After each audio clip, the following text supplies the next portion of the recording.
আসলে করবেটা কি? সবাই যদি একটা করে বিয়ে করে তাহলে বাকি মেয়েদের কি হবে? তারা কি পতিতালয়ের সম্পত্তি হবে?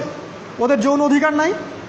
ওরা শারীরিক মানসিক শেল্টার, ফুড, খাবার, পানীয় এগুলোর অধিকার রাখে না? এখানে নারীবাদীরা কি বলবে? সব নারীবাদী, এদেশের যত নারীবাদী আছে, সেকুলারিজম, এই নারীবাদীরা বেশিরভাগই দজ্জালের এজেন্ট। নিজ হাতে দজ্জাল ট্রেনিং দিয়ে এদেরকে তৈরি করেছে। আপনারা হয়তো ভাবছেন দজ্জাল তো এখনো বের হয় নাই।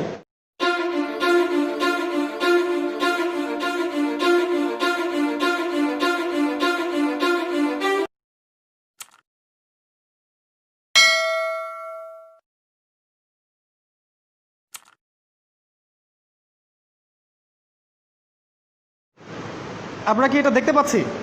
আলহামদুলিল্লাহ। ব্যাখ্যার দরকার নেই, সময় শর্ট, আপনারা বুঝে নেন। রাসূল বলেছেন কিয়ামতের আগে মানুষ জেনা করবে।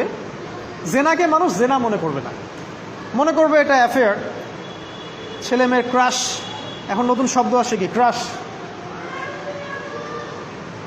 চোখে চোখে কন্ট্যাক্ট হবে, কো এডুকেশনের মাধ্যমে মোবাইল নাম্বার এক্সচেঞ্জ হবে, রাতের বেলা কথা হবে, ফোন হবে, তারপর চা খাবে, কফি খাবে, ঘুরবে, আস্তে আস্তে বেড়ে যাবে, তারপরে ব্রেকআপ হয়ে যাবে। তাদের কাছে সিম্পল, এটা খুব সিম্পল, সিলি ব্যাপার। আর কোরআনের কাছে এটা কি? জিনা। এক কথায় কি? জিনা। জিনায় লিপ্ত থাকা অবস্থায় দোয়া কবুল হয় না, কিন্তু মানুষ যদি এটা থেকে বের হয়ে তওবা করে আল্লাহর জন্যে, তার দোয়া অনেক বড় মানুষের দোয়ার মতো কবুল হয়। ওই 3 বন্ধুর একটা হাদিস আছে না, গুহার মধ্যে চাচাতো বোনকে একা পেয়েও সে ফিরে আসছিল আল্লাহর ভয়ে, আল্লাহ পাক তাকে গুহা থেকে বাঁচায় দিচ্ছেন না? হাদিসটা পড়ে দেখবেন, অনেক বড় হাদিস। জিনা থেকে দূরে থাকলে হৃদয়ে নূর আসবে। আপনি আমি যদি আমাদের চোখকে এই পর্যায়ে নিয়ে যেতে পারি যে কোনো গায়রে মাহরামের দিকে চোখ পড়লে আমরা নামিয়ে নিচ্ছি, তখন আপনি ফিল করবেন আপনার মনের মধ্যে নূর আসছে। এই যে আমি এখন একটা লেকচার দিচ্ছি, আমার খুব ভালো লাগছে। ঠিক রাস্তায় যেতে যেতে যদি আমি 8-10টা মেয়ের দিকে তাকাই, আমার এই নূরটা উঠে যাবে। জাহান্নামে কেন অনেক নারী থাকবে জানেন? কারণ তারা শুধু নিজেরা অপরাধ করে না, হাজারো মুমিন মানুষের নূর তারা কেড়ে নেয়। দ্যাট ইজ ওয়াই তারা জাহান্নামে বেশি থাকবে। আরেকটা মেজর কারণ হচ্ছে তাদের উদ্ধত মাথা। মেয়েদেরকে বলছি স্পেশালি, হয়তো এই কথাগুলো মেয়েদের কাছেও যাবে। তাদের এই উদ্ধত মাথা আল্লাহর বিধানের সামনে আত্মসমর্পণ করতে চায় না। তাদের এই উদ্ধত মাথাটা আল্লাহর বিধানের সামনে আত্মসমর্পণ করতে চায় না, এ কারণে তারা জাহান্নামে বেশি থাকবে। যে কোনো বিধান আল্লাহ তাদের সামনে বলেন, সব মেয়ের কথা বলছি না, ম্যাক্সিমাম বিভিন্ন যুক্তি তারা দিবে। সামি'না ওয়া আতা'না এই পর্যায়ের না, যুক্তি দিবে। পর্দা করলে কি এখন কেমন করে চাকরি করব, পর্দা করলে কেমন করে পড়াশোনা করা যায়, এখন তো যাইতেই হচ্ছে, কিছু তো করার নাই, বিভিন্ন যুক্তি, হাজারটা যুক্তি তারা দিবে। কে জানি তাদের ব্রেইনটাকে পুরো ওয়াশ করে ফেলছে। আমি আপনাদেরকে বলছি কে করেছে? এটা করেছে স্বয়ং দাজ্জাল। স্বয়ং দাজ্জাল। কারণ হাদিস একটা আছে, রাসূল সাল্লাল্লাহু আলাইহি ওয়াসাল্লাম বলেছেন দাজ্জালের শেষ অনুসারী হবে এক শ্রেণীর নারী। মাশাআল্লাহ, দাজ্জালের শেষ অনুসারী হবে এক শ্রেণীর নারী।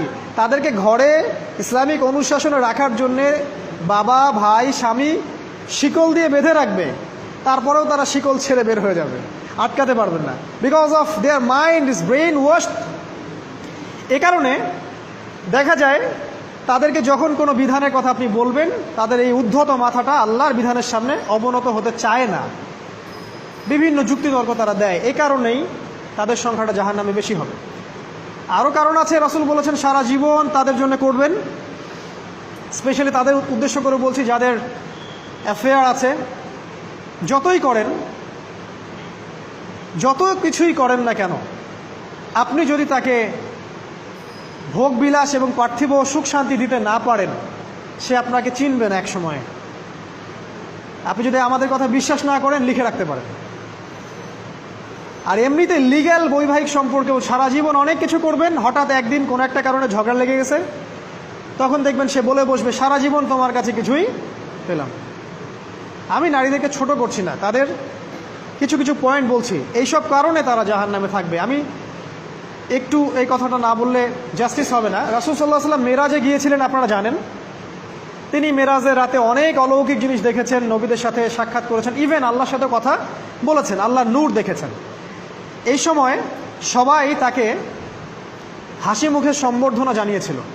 যার সাথেই দেখা হয়েছে তার সাথেই তিনি হাসি মুখে অভ্যর্থনা তাকে জানিয়েছে, আসসালামু আলাইকা আইয়ুহান নবী, সবাই বলেছে হাসি মুখে। একজন মালাক, একজন ফেরেশতা তাকে দেখে হাসেননি, একজন। আপনারা কি জানেন? রাসূল সাল্লাল্লাহু আলাইহি ওয়াসাল্লাম অবাক হয়েছিলেন। তিনি বলেছিলেন যে ইয়া জিবরিল, ওর চেহারাটা এত গম্ভীর কেন, সে আমাকে দেখে হাসছে না কেন, তার মুখে হাসি নাই কেন? জিবরিল আমিন বলেছেন যে তার নাম হচ্ছে তার নাম মালিক, সূরা যুখরুফের মধ্যে আছে। তার নাম মালিক। যেদিন থেকে আল্লাহ জাহান্নাম সৃষ্টি করেছেন সেদিন থেকে তাকে জাহান্নামের দায়িত্ব দিয়েছেন, অর্থাৎ জাহান্নামের হেড অফ ডিপার্টমেন্ট, ইনচার্জ। সেদিন থেকে তার মুখের হাসি উঠে গেছে। আমরা দোয়া করি আমরা যেন তার সাক্ষাৎ না পাই। তার কাছে পারমিশন নিয়ে রাসূল সাল্লাল্লাহু আলাইহি ওয়াসাল্লাম জাহান্নামের দিকে তাকিয়েছিলেন, ভিতরে দেখেছেন কি আছে। তিনি পরে যা ব্যাখ্যা করেছেন তা হলো, আমি দেখলাম সেখানে খালি মেয়ে আর মেয়ে, সেখানে খালি নারী আর নারী। এই হাদিসটা আপনার মাকে বলবেন, আপনার বোনকে বলবেন, আপনার মেয়েকে বলবেন, আপনার স্ত্রীকে বলবেন। এই হাদিসটা যদি কারো হৃদয়ের মধ্যে গেঁথে যেতে পারে, তার দ্বারা অন্যায় করা সম্ভব না। কিভাবে একটা মেয়ে সব কিছু উন্মুক্ত করে ঘুরতে পারে যখন অলরেডি তার আত্মা জাহান্নামে জ্বলছে, অলরেডি, কারণ ভবিষ্যৎ তো আল্লাহ জানেন। যেমন উমর রাদিয়াল্লাহু আনহু এর ঘর জান্নাতে আছে, রাসূল সেটা দেখে আসেন নাই? এসে উমর ইবনুল খাত্তাবকে বলেছেন না যে আমি দেখে আসছি তোমার ঘর, আমি ঢুকিনি তোমার ঘরে তোমার আত্মসম্মানের কারণে।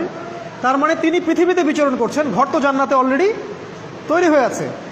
মেয়েরা দিব্যি ঘুরছে এভাবে, এবং তারা মোটেও সচেতন না তাদের ঘর হয়তো বা জাহান্নামে রেডি। আর আমাদের so called modern western civilization এদেরকে ব্রেইন ওয়াশ করে দিয়েছে।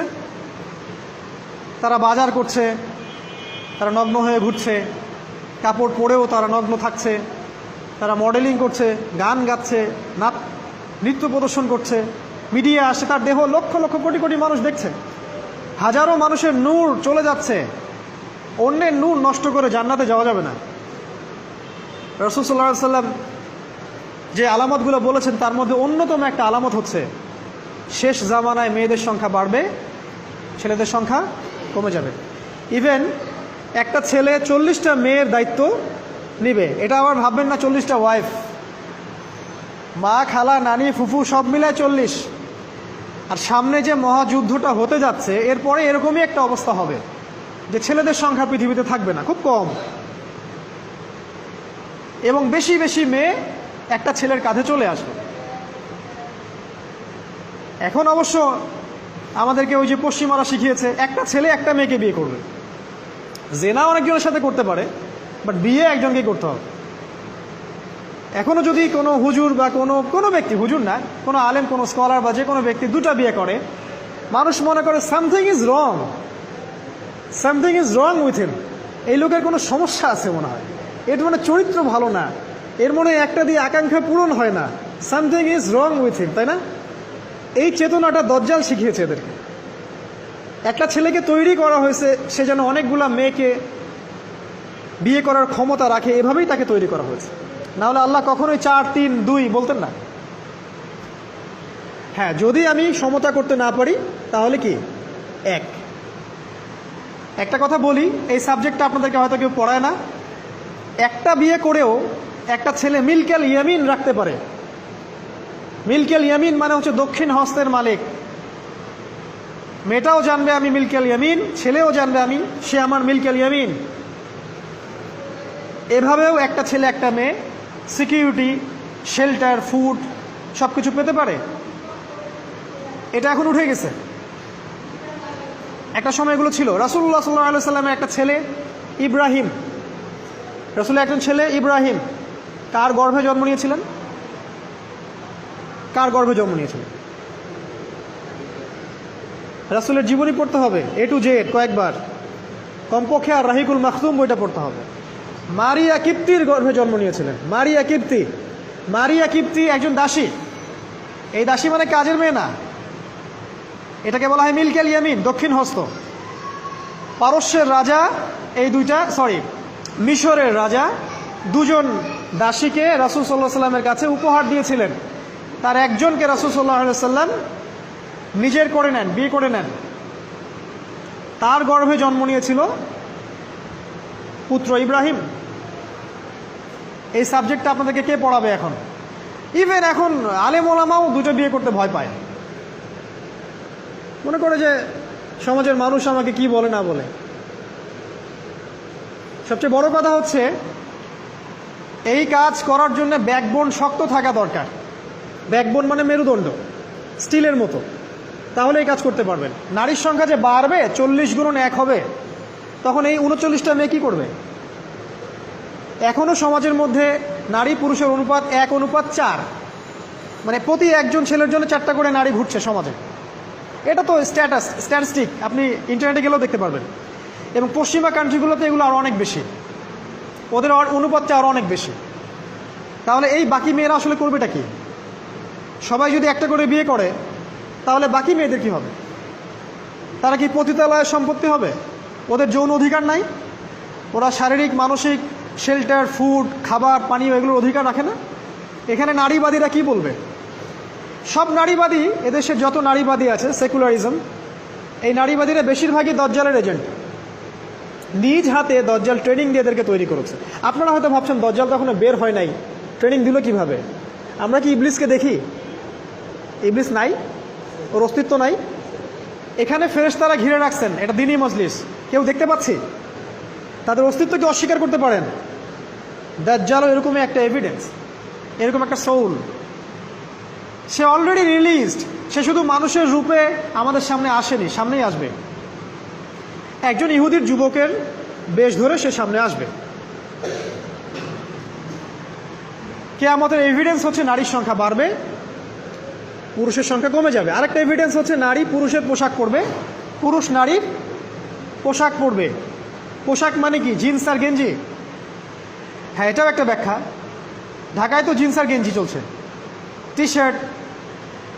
এখানে অন্য একটা ব্যাপার আছে, আমি সেটা আপনাদেরকে আজকে বলছি। সেটা হলো, এটা শুধু এই পোশাক বলতে শুধু গায়ের পোশাক বোঝানো হয়নি। আল্লাহ বলেনি নারীরা তোমাদের পোশাক, তোমরা নারীদের পোশাক। তার মানে কি? না এটা নারী, এটা আমার ওয়াইফ।